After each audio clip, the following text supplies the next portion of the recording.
Episode 88। मुहावरा, कहावत, हिकायत और विचार। देशवासियों, आदाब, सलाम, नमस्कार। मैं इस्माइल बाटलीवाला आप सभी का दिल से स्वागत करता हूं हमारे 88वें एपिसोड में। आज हम एक बहुत ही सुंदर, शुभ और आनंद से भरा मुहावरा समझेंगे। क्या कभी खुशी ने आपके घर का माहौल रोशन कर दिया है? जब मन में उत्साह हो, घर में खुशहाली हो और दिल जश्न मनाने लगे, तब कहा जाता है घी के दिए जलाओ। आखिर घी के दिए ही क्यों?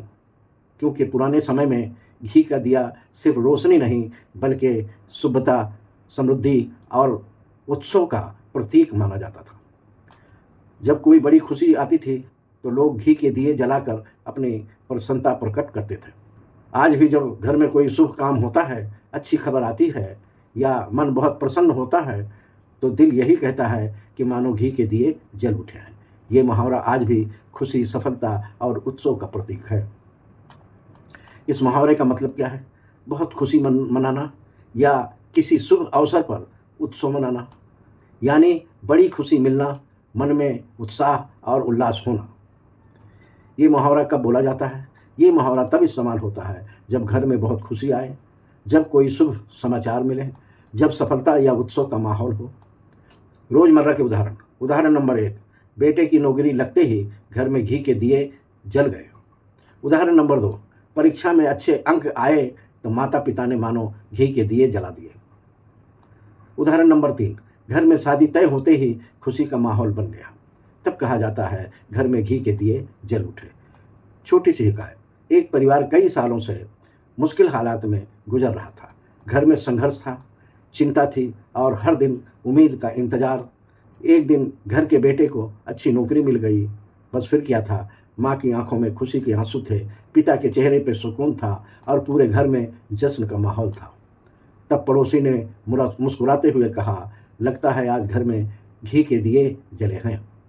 सीख: खुशी सिर्फ बड़ी दौलत में नहीं, अच्छी खबर और सच्ची सफलता में भी होती है। जहाँ मेहनत का फल मिलता है वहीं असली उजाला होता है। संदेश: जीवन में जब भी सच्ची खुशी मिले उसे मनाइए, बांटिए और दिल से उसका स्वागत कीजिए, क्योंकि खुशियाँ बांटने से और बढ़ती हैं। एक लाइन में साफ, बहुत खुशी और उत्सव का माहौल होना ही घी के दिए जलाना कहा जाता है। देशवासियों, इस मुहावरे से तो हमने यही समझा है, लेकिन आप क्या सोचते समझते हैं? आपकी क्या राय है? कमेंट करके ज़रूर बताएं। ये सिर्फ वीडियो नहीं है बल्कि जागरूकता मिशन है। हर शब्द, हर विचार और हर कहानी का मकसद है समाज में सकारात्मक बदलाव लाना। वीडियो पसंद आए तो लाइक करें, अपनी राय कमेंट में ज़रूर बताएं, अपने दोस्तों और परिवार के साथ वीडियो को शेयर करें। इस्माइल बाटलीवाला नाम के यूट्यूब चैनल को सब्सक्राइब करें। Instagram, Facebook, Twitter, x, Telegram, एक्सप्लोजर, blogger पर इस्माइल बाटलीवाला को फॉलो करना ना भूलें। देशवासियों, मिलकर हम अपनी सांस्कृतिक विरासत को जिंदा रखेंगे।